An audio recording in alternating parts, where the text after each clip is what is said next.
요한의 길이에요. 근데 요한은 바울만큼이나 지리적인 행보가 그렇게 명쾌하지 않습니다.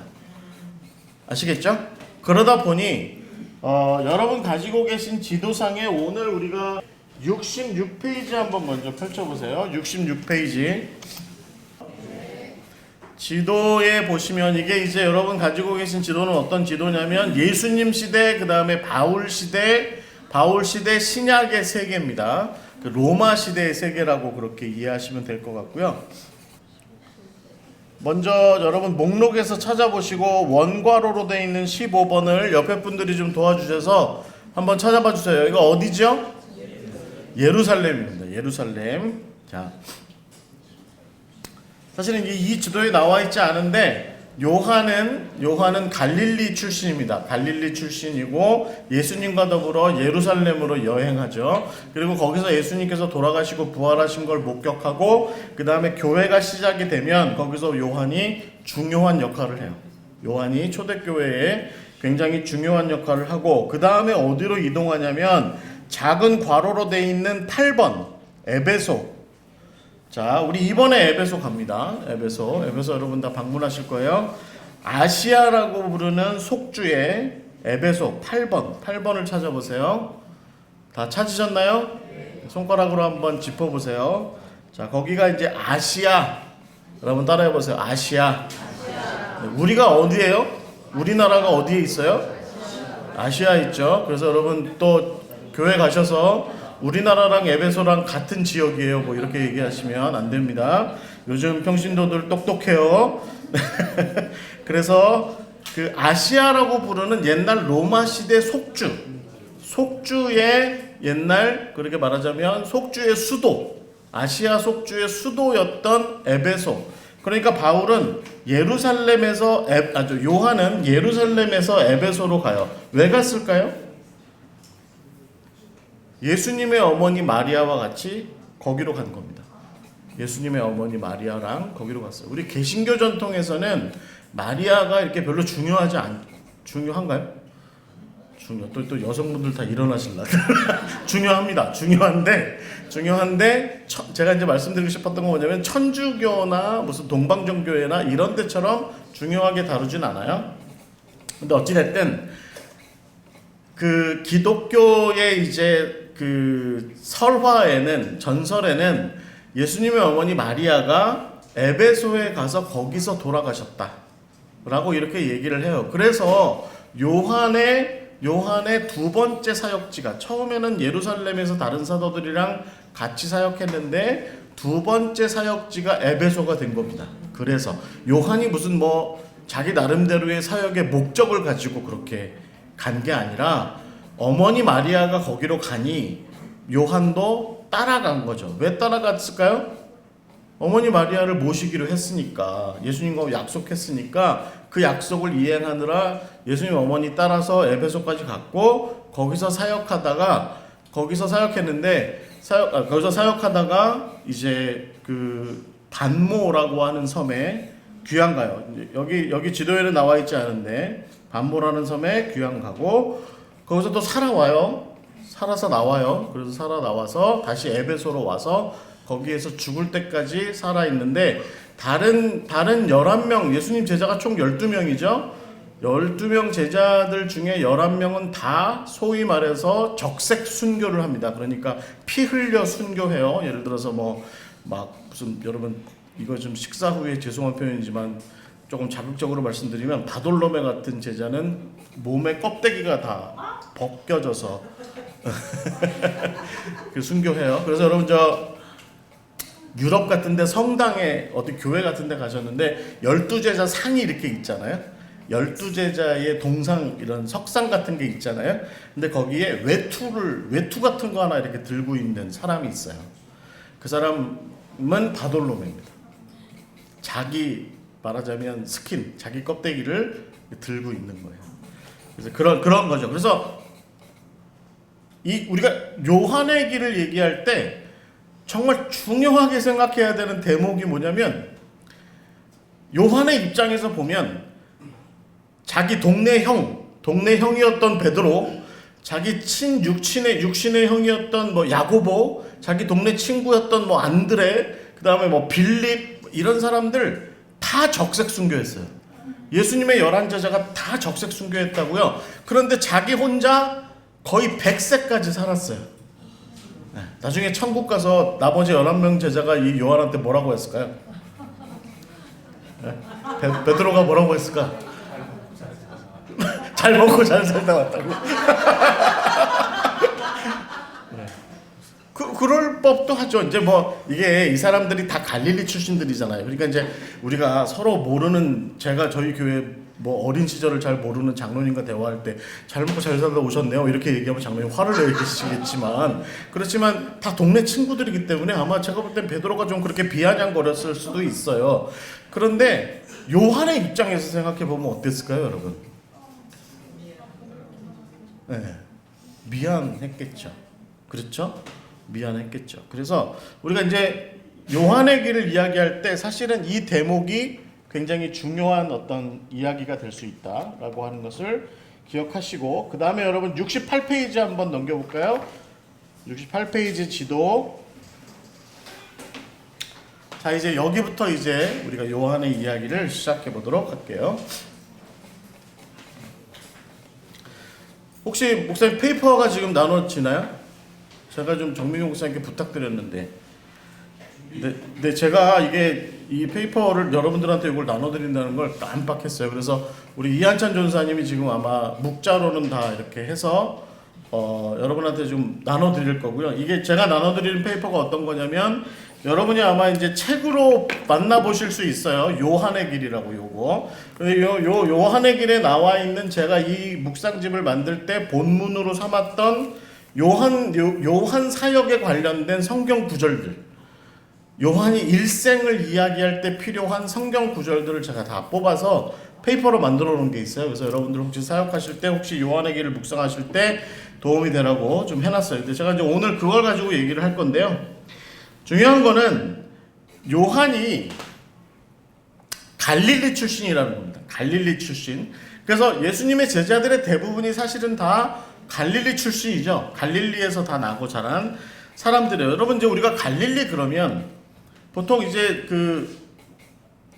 이렇게 생각하시면 돼요. 저기 어디 전라남도 벌교? 광주 밑에? 혹시 벌교 출신 있으세요? 죄송합니다. 제가 뭐 이렇게 뭐 좀 천시하려고 그런 건 아니고, 비교하자니 좀 그렇습니다. 비교하자니. 그러니까 이제 벌교 출신쯤, 제 친구 중에 벌교 출신이 있거든요. 근데 이 친구가 와가지고 이제 이런 식으로 얘기하는 거죠. 나는 사투리를 아니요. 그러면 저희가 막 웃죠. 웃으면서 웃기고 자빠졌네요. 막 이렇게 얘기해요. 그러니까 이제 베드로나 요한이나 이런 사람들이 그렇게 생각하시면 돼요. 그런데 여러분, 벌교 출신들이라고 함부로 여기시면 안 되죠. 꼬막 팔아가지고 돈 많이 버신 분들이거든요. 서울에서 20평도 안 되는 새방에서 사는 우리보다 훨씬 넓은 집에 사시고요. 요즘 시골 사신 분들 다 그래요. 제 벌교 친구가 그러거든요. 저는 끽해봐야 이제 한 30평쯤 되는 거 겨우 하나 얻어가지고 살고 있는데, 그 친구는 아래 2층 합쳐서 200평짜리 살고 있으니까 뭐 꼬막 팔아가지고 그렇게 잘 먹고 잘 사니까 그 친구가 저한테 뭘 좀 그럴 거 없죠. 그러니까 그때 당시에 갈릴리 출신들도 사실은 그렇게 보시면 돼요. 갈릴리 출신이라고 우리가 서울, 예루살렘 살고 있으니까 저 깡촌, 저 무지랭이들 뭐 이제 이렇게 얘기할 수는 있겠지만, 그렇다고 내가 예루살렘 산다고 저 친구 갈릴리 출신 친구보다 뭐 잘난 게 있냐? 사실은 예루살렘 산다는 거 빼고는 잘난 게 별로 없어요, 사실은. 이제 그런 분위기가 사실은 예루살렘과 유다 지방과 갈릴리 사이에 좀 있었는데, 이 예수님의 제자 중에 특별히 베드로, 요한, 그 다음에 세베대의 아들 야고보, 그 다음에 빌립, 뭐 이런 친구들이 다 이 갈릴리 출신인 거죠. 이 요한도 거기 출신입니다. 이 사람이 갈릴리 살면은, 그런데 나름대로 이 민족의식 같은 게 좀 강해요. 이때 예수님 당시에도 그랬습니다. 그래서 이제 좀 제가 좀 죄송한 표현이지만 우리나라에서도 예를 들어서 이제 어떤 그 뭐 광주 같은 그런 상황들을 겪으신 그 지역 분들이 아무래도 이 나라에 대한 생각이 서울에 살고 있는 맨날 강남 가서 어디 무슨 저 이쁜 여자랑 꼬시면서 하는 죄송한 표현이지만 그런 친구들보다는 조금 더 뭔가 좀 의식적으로 나라에 대해서 조금 더 생각하는 경향들이 좀 있으시죠. 네, 그런 거죠. 네. 그러니까 그런 거랑 비슷하게 생각해 보면 이 갈릴리 살던 요한도 그런 식의 생각들이 민족에 대한 생각들이 좀 많이 있었나 봐요. 그래서 이때 당시에 예수님보다 조금 더 먼저 태어났던 세례 요한이 요단강에서 사역하고 있다는 이야기를 듣고 아마도 안드레랑 같이 요한복음의 1장에 나와 있는 표현대로 하자면 안드레와 또 한 명의 제자가 아마도 요한이 아니었을까라고 이렇게 생각할 법한 요한이 요한복음에 보면 자기가 자기라고 잘 얘기를 안 하거든요. 요한복음에서. 그래서 안드레와 또 한 명의 제자가 아마 요한이었을 것이고 그렇게 해서 이 사람이 그 요단강에서 요한이 만들어 놓은 제자학교 열심히 다녔는데 어느 날 예수님께서 나타나신 거죠. 그래가지고 세례 요한한테 세례를 받았는데 세례 요한이 예수님한테 절도 하고 막 그러네. 그러니까 분위기가 좋으니까 아무리 생각해도 내가 학교를 좀 잘못 고른 것 같아. 그래가지고 요한이랑 안드레가 말하자면 전학을 가는 거죠. 어디로 전학가요? 네. 세례자 요한 학교에서 예수님의 제자 학교로 전학을 간 거죠. 그래가지고 요한복음 1장에 보면 그 제자들이 예수님께 와서 얘기하죠. 제가 예수님 당신을 따르고 싶습니다. 예수님께서 뭐라고 말씀하세요? 와서 내가 사는 꼴을 좀 보고 얘기해라. 와봐라. 라고 이렇게 말씀하시고 어찌됐든 그때 이제 예수님 한번 만난 것 같아요. 그리고 나서 다시 갈릴리로 올라가고 예수님도 아마 40일의 그 광야 생활을 마치시고 갈릴리로 돌아가셔서 거기서 다른 제자들을 다 이제 이렇게 만나는 시간들을 요한복음에 보면 갖게 되죠. 그때 이제 빌립과 나다나엘도 이렇게 부르고 만나시고 하셨던 그런 일들을 할 때 그때 요한은 이미 예수님의 제자가 되었을 것이다. 이렇게 보는 겁니다. 그래서 이 요한은 이때쯤에서 예수님의 제자로서의 어떤 핵심 그룹 가운데에 들어오게 돼요. 여러분 마태복음과 마가복음과 누가복음을 가만히 읽어보면 예수님의 제자가 목록이 쭉 나오는데 그걸 그냥 가볍게 읽으시면 안 돼요. 그건 순서입니다. 거기 보면 예를 들어서 마태복음 10장 2절에는 네 번째로 나와요. 그 다음에 마태복음 3장 17절에는 세 번째로 나와요. 그 다음에 누가복음 6장 14절에는 또 네 번째로 나와요. 근데 그 네 명 안에 들어와 있죠. 그러니까 베드로, 요한, 안드레, 야고보 이 네 명 안에 들어와 있는 거예요. 그래서 항상 이 요한은 베드로보다 뒤에, 안드레보다 뒤에, 형 야고보다 뒤에 있거나 혹은 야고보랑 같은 레벨로 있거나 한 그런 서열이 있었는데 어찌됐든 중요한 건 이때쯤에 예수님의 제자 중에 핵심 그룹 안에 들어와 있었다라고 하는 겁니다. 그래서 예수님께서 예를 들면 어떤 병자를 고친다든지 아니면 변화산에 올라가신다든지 할 때 항상 이 요한이 예수님께서 이렇게 데리고 가시는 뭔가 좀 예수님의 어떤 핵심적인 사역이라고 할 만한 좀 비밀스럽고 핵심적인 사역이라고 할 만한 것에 이렇게 참여하는 그런 일들을 늘 이렇게 거기에 이제 들어가게 되죠. 중요한 건 뭐냐면 그런데 이때 당시 요한의 나이가 제가 이제 요거는 뭐 정확하다 이렇게 말씀드리는 것보다는 저를 비롯한 많은 여러 학자들이 이제 제가 저를 포함시키기보다는 여러 다른 학자들이 뭐 이제 뭐 스말리 같은 학자들 뭐 이런 사람들의 추정에 의하면 이때 아마 17살 쯤 됐을 거다. 그러니까 10대 중후반이었을 거다. 그다음에 여러분 기억하실 것은 마가 같은 경우는 그보다 훨씬 어렸을 거라고 봐요. 마가 같은 경우는 그보다 훨씬 어렸습니다. 그래서 이제 형은 야고보고 아버지는 세베대. 근데 이 복음서를 가만히 읽어보면 이 세베대가 자기 아들 둘이랑 같이 어업 활동을 한 거죠. 이 갈릴리에서 어업 활동을 했는데 이게 그냥 어업 활동이 아닙니다. 여러분 1980년대에 갈릴리에서 배가 하나 발견이 돼요. 이 이스라엘 정부가 갈릴리 호수물을 쫙 뺀 적이 있었어요. 완전히 뺀 적이 있었어요. 근데 그때 배가 한 척이 그 호수 바닥에서 나왔는데 예수님 시대의 배예요. 근데 배 크기가 한 15m 이상 되는 15m 15m면 적은 배가 아닙니다. 그러니까 우리 생각에 베드로나 요한이나 이런 예수님의 제자들이 그 갈릴리에서 어부 생활했다고 할 때 이렇게 쪽배 타고 나가서 쪽배 타고 나가서 이렇게 조그만 금을 던져가지고 이렇게 그 물고기 낚았을 거라고 이렇게 생각하시죠? 그렇지 않습니다. 여러분, 예수님 당시에 갈릴리의 어업 활동은요 거의 산업화 수준입니다. 산업화된 수준이에요. 그래서 막달라 같은 곳은요, 막달라 마리아의 그 막달라 그런 곳은 그 막달라라는 뜻 자체가 뭐냐면 물고기 탑이라는 뜻입니다. 물고기 탑. 그러니까 물고기가 갈릴리 호수에서 잡혀서 업 한 장에 넘어가요. 요즘 우리말로 얘기하면 업 한 장에 넘어가요. 업 한 장에서 중간 업자한테 팔려서 막달라 같은 데로 와요. 그러면 막달라에서 가공을 합니다. 그래가지고 훈제를 하거나 염장을 하거나 하는 거죠. 그래서 여러분, 우리가 예수님께서 오병이어 사건을 일으켰을 때 그 소년 꼬마 아이가, 요한복음에 나오는 그 꼬마 아이가 물고기 2마리와 보리떡 맞죠? 전 항상 헷갈려요. 물고기가 5마리였는데 물고기 2마리와 보리떡 5개인데 그 물고기 2마리를 어떤 형태로 갖고 왔을까? 그냥 살아있는 생선을 갖고 왔어? 그렇지 않고 아마도 빵이랑 같이 먹을 만한 훈제 고기로 갖고 왔거든요. 그걸 어디서 구입했을까? 막달라에서 아마 구입을 했을 거라는 거예요.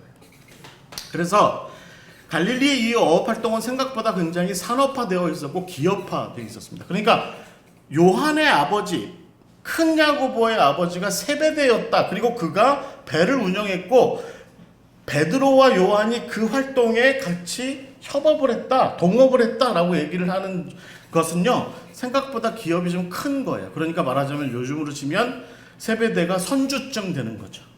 선주증. 그러니까 그 선주집에 큰 배를 몇 개쯤 운영하던 선주집의 첫째 아들이 야고보였고 둘째 아들이 요한이었던 겁니다. 그래서 여러분, 이게 이런 걸 가지고 우리가 이제 어떻게 예측을 할 수 있냐면, 그러니까 첫째 아들과 둘째 아들이 그런 거예요. 첫째 아들과 둘째 아들이. 그러니까 세베대가 어느 날 그 두 아들이 갑자기 이 갈릴리에서 꽤 유명세를 타기 시작한 예수라고 하는 사람을 쫓아다니겠다고 얘기하니까 이제 걱정이 된 거죠. 그래가지고 어떤 일을 하냐면 자기 부인 살로메한테 좀 이렇게 가서 좀 보라고 보라고. 그래서 여러분, 성경에 보면 뭐라고 나와 있냐면 살로메와 막달라 마리아를 비롯한 여러 여인들이 예수님의 사역을 수발했다라고 나옵니다. 그러니까 우리가 이거를 굉장히 좀 이렇게 좀 소극적으로 생각해 보면 그냥 쫓아다니면서 밥 해줬다, 이 아줌마들이 밥 해줬다, 이렇게 얘기하기에는 어렵습니다. 왜냐하면 이 살로메 같은 여인들은 세베대의 부인이거든요. 그러니까 그렇게 치면 어떤 일이 있었을까요? 막달라 마리아도 마찬가지지만 자금을 좀 대주는, 예수님 사역하고 다니시는데 좀 이렇게 좀 어떤 재정적으로 후원을 하는 그런 여성들 그룹이 있었다라고 하는 것이죠. 그러니까 그런 집에 아버지는 선주고 엄마는 좀 속된 말로 얘기하자면 좀 이제 그 애들 교육 쫓아다니는 치맛바람 일으키시는 분이라고 이렇게 생각을 해보면, 그 집에 16살, 7살쯤 된 둘째 아들쯤이라고 생각하면 이 친구의 성정을 우리가 좀 대충 따져볼 수 있어요. 얘기해 볼 수 있어요. 그걸 어디서 볼 수 있냐면, 성경에 보면 누가복음 같은 데 보면 예수님께서 사마리아를 이렇게 지나가실 때 사마리아 사람들하고 예수님께서 이제 그 사람들한테 복음을 얘기하세요. 그랬더니 사마리아 사람들이 거절해요. 그랬더니 이 세베대의 아들 두 형제가 야고보와 요한이 뭐라고 얘기하냐면, 예수님, 제가 가서 저들에게 불을 내려주겠습니다. 불을 내려주겠습니다. 그러니까 예수님께서 시끄러 이놈들아 라고 말씀하잖아요.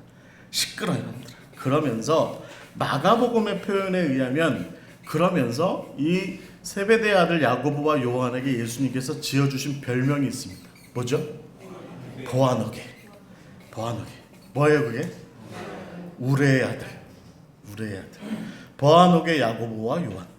그래서 저희 교회에서 성경 공부할 때 그 베드로가 원래 이름이 시몬이잖아요. 그렇죠? 아시죠? 베드로가 시몬이잖아요. 근데 베드로는 말하자면 헬라식 이름이에요. 베드로, 페트로스. 이게 무슨 뜻이에요?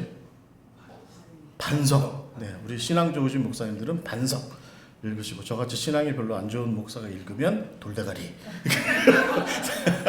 이렇게 읽는 거죠. 돌대가리. 그러니까 예수님 주변에 제자들 그 핵심 그룹 4명 중에 생각해 보시면 4명 중에 베드로는 돌대가리, 두 형제 야고보와 요한은 천둥 벌거숭이 같은 우리의 자식들. 아무 데서나 그냥 떵떵거리고 다니는, 주여 제가 저들에게 벌을 내리겠습니다. 주께서 명하시면 제가 가서 번개라도 내려버리겠습니다. 뭐 이렇게 얘기해요. 예수님께서 그런 베드로를 쳐다보시고 그런 야고보와 요한을 쳐다보시고 기분이 항상 어떠실까요?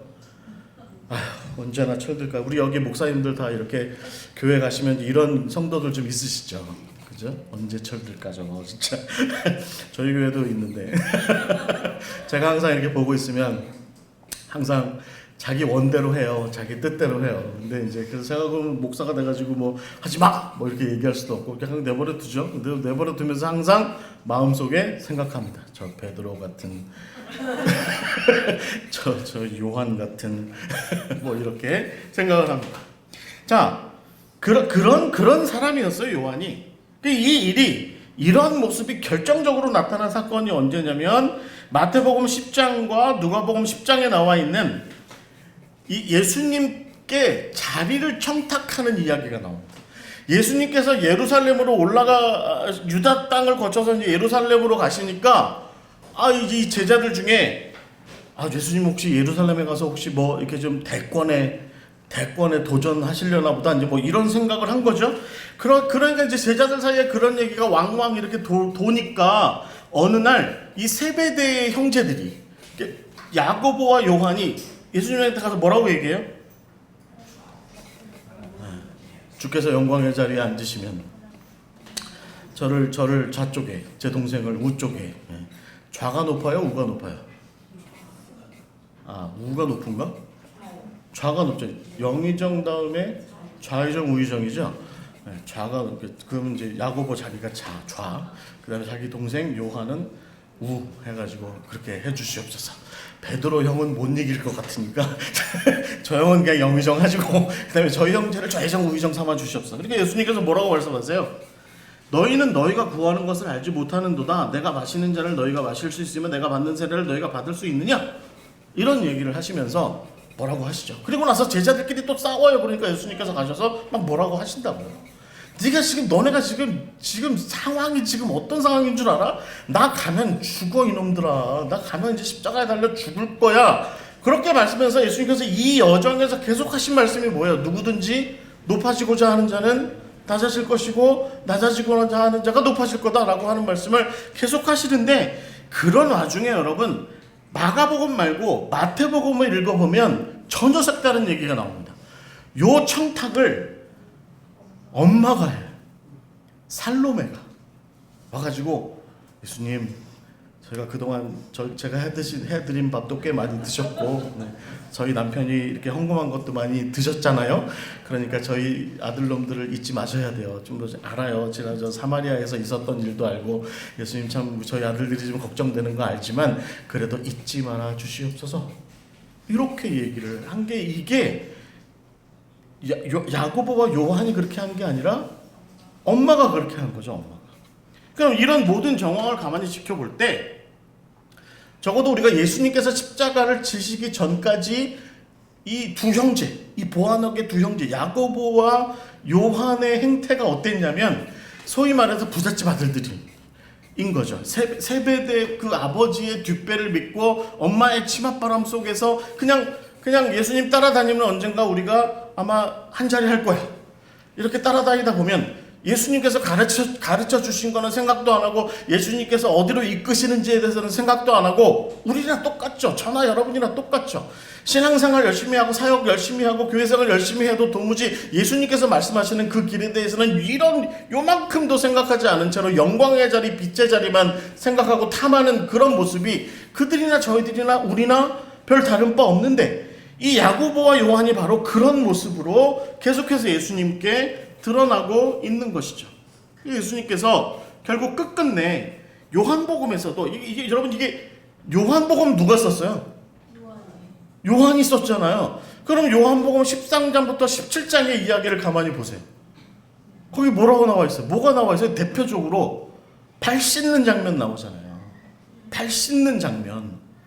이게 여러분 요한이 요한복음을 그의 일생의 거의 마지막에, 맨 마지막에 신약성경 나머지가 다 쓰여지고 맨 마지막에 기록한 것이 요한복음이라고 한다면 요한복음 13장부터 17장은 최소한 굉장히 깊이 있게 읽어봐야 돼요. 왜냐하면 요한이 예수님과 자기가 같이 다니던 그 어릴 때의 기억을 돌아보면 지금 자기가 요한복음의 마지막 부분에 예수님께서 십자가에 달리시기 전에 제자들과 더불어서 나누었던 그 다락방에서 하신 그 행동과 그 말씀들, 특히 막 사랑해라 뭐 이런 말씀들을 다 가만히 비추어 보면 자기는 좀 창피한 거지. 그렇죠? 여러분 사시다가 보면 옛날 1장 꺼내보면 찢어버리고 싶은 장 있지 않으세요? 이렇게 확 찢어버리고 싶어요. 저도 일기장 있는데 어느 날 이렇게 읽어보면 이건 찢어버리고 싶다. 동네 여자애 좋아해가지고 막 이렇게 써놓은 거 있어요.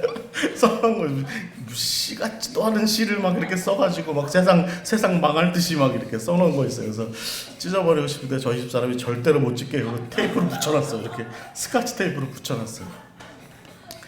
저 죽으면 관에다 넣어준대요. 죽어서도 창피하라고 관에다 넣어준대요.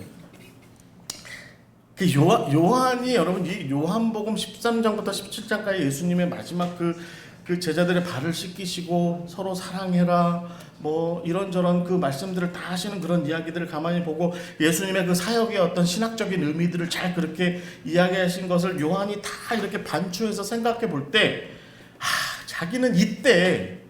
자기는 요 상황에서 예수님께서 이렇게 심각하시던 요 상황에서 천둥벌거숭이 같이 보안어개로서의 그런 행동만 잔뜩 했던 그게 바로 나구나 라고 하는 생각을 하게 된다라고 하는 것이죠. 그런데 여러분 중요한 전환점이 있습니다. 요한의 일생에서 중요한 전환점이 있는데 그게 어디냐면 요한복음 19장입니다. 19장. 요한복음의 19장은 예수님께서 십자가에 처형되시는 모습을 담고 있어요. 근데 여러분 우리가 한번 생각해 봐야 되는 건 뭐냐면 십자가라는 게 뭐예요? 여러분 고린도전서에 보면 바울이 뭐라고 그래요? 유대인에게는 꺼리는 것이고 이방인에게는 미련한 것이고 그게 십자가거든요. 그게 십자가. 그래서 십자가에 대해서 연구하신 많은 분들이 십자가 사형이라고 하는 그 제도를 연구하신 많은 분들이 왜 사람들이 십자가가 이렇게 달리면 특히 그 성문 앞에 사람들이 많이 다니는 길목에 성문 옆에다가 십자가가 떡하니 이렇게 세워지고 죄수가 거기 십자가에 못 박혀가지고 매달려 있으면 왜 사람들이 피했느냐 하면 특히 유대인의 입장에서 보면 그건 꺼리는 거라는 거죠. 왜 꺼렸을까요? 지나가면은요 로마 병사가 와가지고 너 저 사람이랑 사촌 동생 아니야? 너 일로 와. 그래서 옆에서 칼 들이대고 창 들이대고 침 뱉어.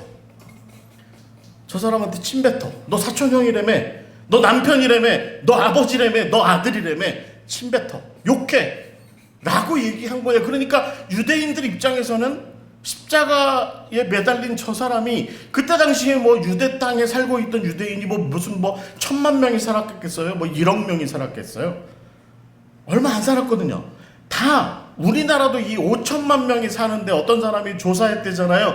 3다리만 건너가면 아는 사람이라고.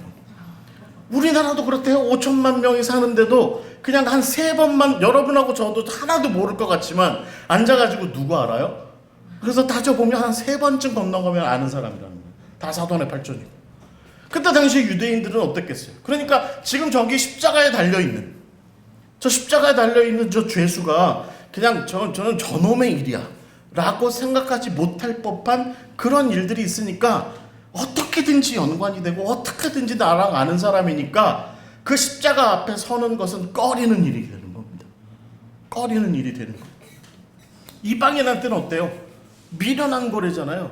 비련한 거, 바보스러운 거, 왜 저기서 저런 고통을 당해? 로마에 충성하면 되지. 이런 생각을 충분히 할 법한 거라는 거죠. 그러니까 여러분, 당연히 우리가 사복음서 전체에서도 그렇지만 요한복음에서도 특히나 나타나는 게 뭐예요? 예수님의 제자들은 다 예수님으로부터, 십자가로부터 멀어지고 도망갔다는 거죠. 그게 예수님이 싫어서 예수님하고 이제는 관계를 끊으려고 그렇다기보다 유대인의 입장에서는 꺼리는 거라서 그러는 거죠. 꺼리는 거라서. 그런데 어찌된 일인지 예수님께서 십자가에 달리셨을 때 그 골고다 언덕에 이 요한이 있었어요. 어찌된 일인지 요한이 있었고, 예수님께서는 그 요한이 자기 십자가 앞에 그 서 있는 그를 봤어요. 그 사랑하는 제자가. 그 예수님께서 어떻게 항상 하셨어요? 그 요한이 막 어디 가서 무슨 짓을 하건, 막 사마리아에서 그런 짓거리를 하건, 또 아니면 또 예루살렘 올라오는 길에 막 어머니 동원해가지고 막 무슨 청탕 넣고 막 그런 거 다 할 때 예수님 화도 나셨죠. 그런데 예수님께서 끝끝내 다락방에서 보이신 모습은 어때요? 사랑하는 제자거든요.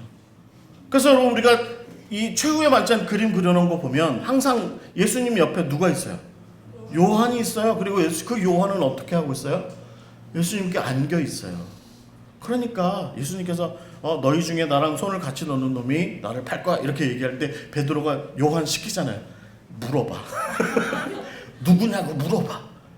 자기가 직접 못 물어보고 요한한테 시키잖아요. 그러니까 요한은 그만큼 예수님과 굉장히 밀접한 관계가 있었던 거예요. 그러니까 제자 그룹 중에 아마 제일 막내였을 거고, 예수님 입장에서는, 스승의 입장에서는 아비 같은 마음이 있었겠죠. 그러니까 저 제일 막내같이 철둥 벌거숭이같이 굴지만 제일 막내같이 굴던 저놈을 항상 예수님께서 품으시고, 예수님께서 받아들여 주시고, 이해하려고 애쓰시고, 항상 사랑한다. 그래서 요한도 그런 막내 기질이 늘 있죠. 그렇죠? 제가 막내기 때문에 제가 삼형제의 막내거든요. 그러니까 이 요한이 이렇게 하는 행동에 대해서 저는 이해가 돼요. 저는 저희 어머니가 매를 들고 삼형제를 다 패실 기세를 보이실 때조차도 저희 어머니 품에 안겼습니다. 안 맞으려고. 나만 안 맞으면 되지. 그러고 생각하고 어머니 품에 안겼던 게 저거든요. 요한도 이제 그런 모습인 거죠. 예수님께서도 그런 요한이 마냥 밉거나 저놈 저거 언제 사람 될 거야, 이렇게만 생각하신 게 아니라, 한편으로는 걱정도 되셨지만 한편으로는 제일 아끼셨던 그 제자가 마지막 당신이 십자가에서 그 숨을 헐떡거리고 계실 때, 돌아가시려고 숨을 헐떡거리고 계실 때, 그때 자기 코앞에 지금 서 있는 것을 보게 된 거죠. 어떤 연유인지는 우린 잘 몰라요. 많은 사람들이 추측합니다. 요한은 아마 미성년자라서 아직 어린 나이로 보였기 때문에 로마 군사들이 요한을 어떻게 해코지하진 않았을 거다. 여러 가지 얘기가 있습니다. 하지만 어찌됐든 요한복음에서 우리가 분명하게 볼 수 있는 건 뭐냐면, 요한이 그 십자가의 자리를 지켰다는 거죠. 그래서 우리가 요한의 인생사를 전체를 놓고 볼 때, 사실은 바울도 그렇고 베드로도 그렇고 누구도 그렇고 다 구원자이신 예수 그리스도의 십자가의 도리 앞에 한 번쯤 서게 되는 역사가 있는데, 요한도 이 시점에 아마도 예수 십자가 앞에 서게 되는 일이 분명히 자기 요한으로서, 한 인간 요한으로서 십자가 앞에 서게 되는 일이 분명하게 있었던 것 같아요. 그리고 아마 그 시간에 굉장한 변화를 경험했던 것 같습니다. 그런 요한을 십자가 위에서 바라보던 예수님께서 한마디 하세요. 뭐라고 얘기하냐면, 먼저 예수님께 이야기하죠. 예수님의 어머니 마리아에게 얘기하죠. 여자여 보소서, 아들이니이다 라고 얘기하죠. 그리고 나서 제자에게 이르되, 그러니까 요한에게 이야기하시기를, 보라 내 어머니다 라고 이야기합니다. 그렇게 해서 요한은 이후부터 예수님의 어머니 마리아를 자기 어머니처럼 그렇게 모시고 살게 되는 그 일들이 이때부터 이렇게 이루어지게 되었다라고 하는 겁니다.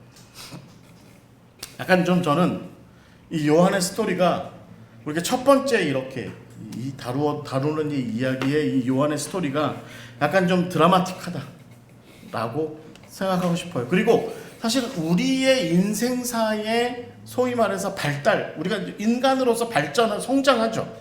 성장하는 그 모습과 사실은 너무나 많이 닮아 있다라는 생각을 가져봅니다. 우리 자신도 그렇고 우리가 이제 각자 다 여러분들 다 자식 키우시는 입장에서 보면 요한 같은 놈 집에 하나 꼭 있으시죠, 그렇죠? 네, 베드로 같은 돌대가리도 있고. 그다음에 요한처럼 이런 놈도 있어요. 사고 다 치고 와가지고 품에 안기는 놈, 저 같은 막내 아들, 저 같은 막내 아들 같은 요한이 여기에 분명하게 있다라는 것이죠. 그렇지만 중요한 것은 예수님께서는 당신이 십자가에 달려 돌아가시는 그 와중에 결국에는 요한으로 하여금 당신의 십자가의 자리로까지 이끌어내셨다. 그래서 요한이 그 전까지는 말하자면 보아너게 천둥벌거숭이 같은 그런 아주 아직 말하자면 소년의 티, 어린아이의 티를 벗어나지 못한 채로 그냥 늘 자기 하고 싶은 대로 자기 욕망하는 대로 자기 욕구대로 그렇게 살아가던 그 요한이 이제 이 요한복음 19장 25절부터 27절의 말씀을 통해서 어떤 사람으로 변화하냐면 예수님의 어머니 마리아를 감당하는 사람, 책임지는 사람, 예수님의 어머니 마리아를 봉양하는 사람. 그 봉양한다는 게 무슨 의미죠? 어머니를 봉양한다. 어머니를 봉양한다. 자식이 아들을 양육한다는 것은 삼시세끼를 다 밥을 주는 걸 의미해요. 그쵸? 아들이 어머니를 봉양한다는 것은 어머니의 삼시세끼를 다 감당하는 것을 의미합니다. 그러니까 요한이 그 제자가 예수님의 어머니 마리아를 자기 집에 모셨다라고 하는 것은 그냥 가끔 가서 보겠다라고 하는 의미를 넘어서서 삼시세끼를 계속해서 감당하는 것을 의미합니다. 이게 여러분 여기 계신 이제 뭐 부모님도 모셔보고, 저도 이제 부모님 두 분 다 돌아가셨는데 부모님도 모셔보고 자식도 키워보신 입장에서 보면 이게 무슨 뜻인지 이해가 되시죠? 어디나 놀러나 가겠습니까? 그죠? 어디나 놀러나 가겠어요? 자식 걱정돼서 어디나 놀러나 가겠어요? 부모님, 어머니 밥상 걱정돼서 어디 뭐 멀리 해외, 이번에 우리처럼 저기 어디 해외나 나가 보겠습니까? 저희가 11월 여러분 팀 끝나고 나서 11월 17일부터 그 바울의 길 또 한 팀이에요. 저희 선교회 자체에서 그 사역자들을 주로 모시고 해요. 그래서 저희가 이제 어려운 사역자들은 저희 선교회에서 좀 지원도 하고 하는 그런 바울의 길을 가는 걸 하는데, 한 분 목사님이 저한테 처음에 가고 싶다고 이렇게 말씀하시면서 준비를 한참 하셨는데 최근에 연락이 와서 목사님 저 못 갈 것 같아요. 그래서 왜요 목사님 왜 못 가세요? 여쭤봤더니 그냥 한마디로 얘기하시더라고요. 어머니가 아프기 시작하셨어요. 못 갈 것 같아요. 그래서 제가 아니 다른 형제분 안 계세요? 뭐 어떻게 물어봤더니 아니요 제가 형제들이 있긴 한데 제가 걱정이 돼서 못 갈 것 같아요. 어머니가 아무래도 오래 못 가실 것 같아요. 이렇게 말씀하시더니 바울의 길 여행을 포기하더라고요. 여러분 이게 이제 우리가 이해되는 대목이죠. 이해되는 대목이에요. 그러니까 요한이 이 시간에 요 십자가 앞에서 예수님 마지막 죽으시는 그 모습을 바라보면서 자기 인생의 중요한 전환점을 이 시간에 삼으면서 동시에 그는 자기 하나 어쩔 줄 몰라 하던, 자기의 성정 하나, 자기 욕망과 자기 욕구, 자기 열정, 자기 성격 하나 어쩔 줄 몰라 하던 그런 천둥벌거숭이 같은 그런 젊은이에서 매일 삼시세끼를 감당하는, 그 자기 생육의 어머니도 아니고 자기가 모시던 선생님의 어머니 마리아의 삼시세끼를 감당하는 그 일을 위해서 이제 내가 그걸 위해서 살아가겠습니다 라고 그렇게 이야기하고, 여기 보면 뭐라고 돼 있어요? 그 제자가 자기 집에 모시더라. 그 제자가 자기 집에 모시더라. 이렇게 돼 있죠. 그래서 여러분 저는 이 포인트가 우리가 요한의 길을 읽어 내려가는 데 있어서 적어도 우리가 요한이라고 하는 한 사람을 사실 이 요한이라는 사람이 성경에서 주인공은 아니죠. 그냥 성경의 주인공이신 하나님과 예수 그리스도의 세상을 위한 창조와 구원과 또 미래 구원의 하나님 나라 종말의 그 사역을 펼쳐 나아가시는 일에 요한이라는 이 한 사람이 어떻게 사용되었는지에 대한 이야기만이 나와 있느라 결국에는 우리가 요한에 대해서 뚜렷하게 뭔가를 명확하게 알기는 어렵지만 적어도 그런 와중에 그럼에도 불구하고 요한이라는 한 젊은이가 어떻게 인생 가운데서 예수 그리스도를 만나게 되고 예수 그리스도의 사람이 되고 그 다음에 예수 그리스도에 의해서 변화가 되었는지, 그래서 그 변화가 어디를 지향해서 흘러가고 있었는지에 대한 그 포인트를 적어도 여기에서 우리가 좀 나름대로의 어떤 신학적인 어떤 흐름이 명확한 상태에서의 추측을 나름대로 이 요한의 길에서 해볼 수 있다라는 것입니다. 그래서 요한복음 19장 25절부터 27절 말씀에 제자가 자기 집에 그 어머니를 모셨다 라는 이 이야기가 우리가 오늘 이제 첫 번째 이야기를 다루는 것에서 이제 마지막이 될 것 같습니다. 질문 혹시 있으세요? 여기까지?